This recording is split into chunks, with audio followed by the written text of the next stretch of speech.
Sabihin mo, ano, luxury food without breaking your wallet. Cheers!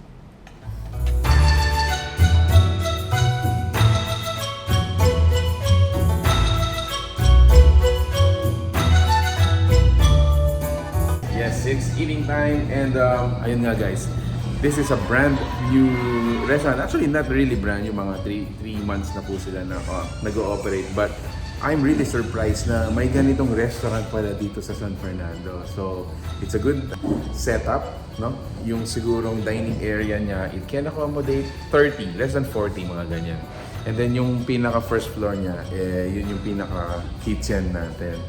And these are the food that they serve. So, meron tayo dito. Look at this. Make space. This is our table. Sobrang dami, guys. Sobra grabe. Yan, Papa Yut roast.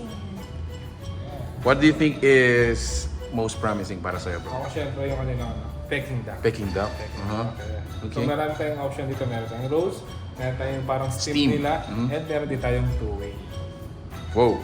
Ako, ito, yung lemon chicken. I think this is one of the sikat sa mga Chinese food. Ayan.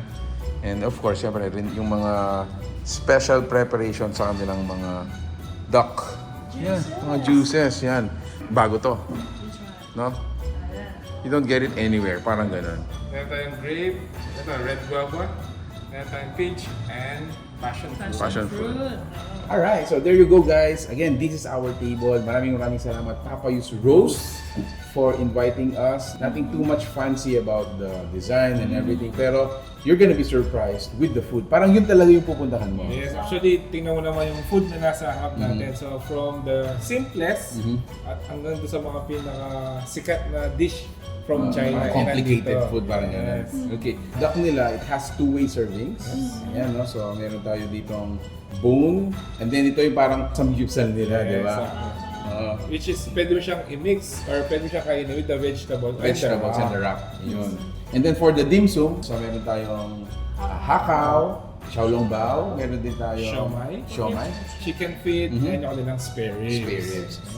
Orange chicken, at saka lemon fish. Yes. Same time, meron din silang sweet and sour. Yes. For the vegetables, meron tayong Taiwanese pechay or yung bok choy, no? Yes. And then meron tayong beef broccoli and salted eggplant. Yes. Okay. For the rice, they call it yang chow. Very usual. And lastly, ito kanilang Hainanese chicken. So it comes with different dips. So that's it. Let's try.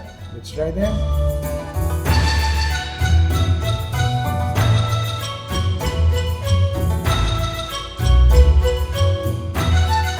Kanina rin, no, I'm surprised. May mga family na bumababa coming from here. So I think They enjoyed, no? yeah, So and, they're happy. and at the same time, may mga ano na, may mga naka-discover na rin na nauna sa atin.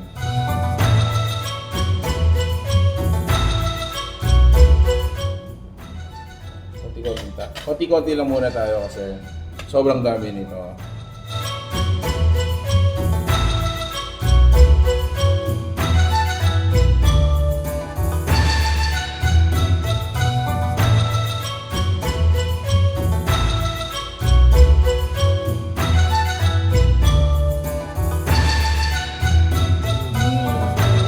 Nice job.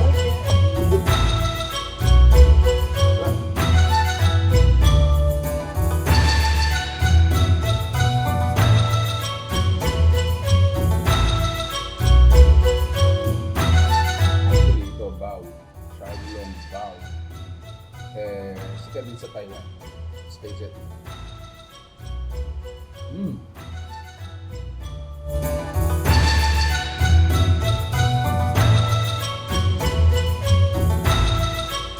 Okay, so let's try this one. Ito na yan. Diba? So this one is the bone. So kagandahan dito guys, ipi-prepare nila that you can just enjoy it as is. So depende sa inyo. Ayan guys. So you can dip it. Hoisin sauce. Yeah, let's put it like this. Hoisin sauce and then konting greens on top. Meron ding what do you call this?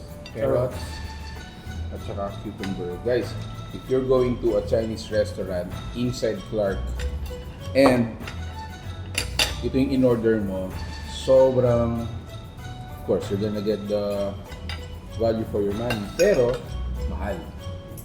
Yun ang catch doon. But when you go here, this is available readily and it's not gonna break your wallet. So, yun. Sabihin mo, ano, luxury food without breaking your wallet. Cheers!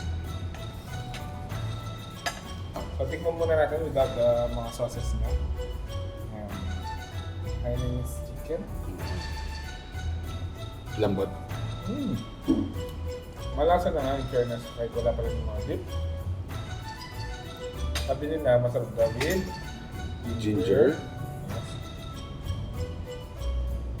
Chili. So.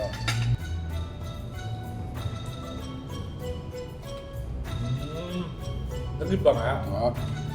Mas nagkaroon ng flavor.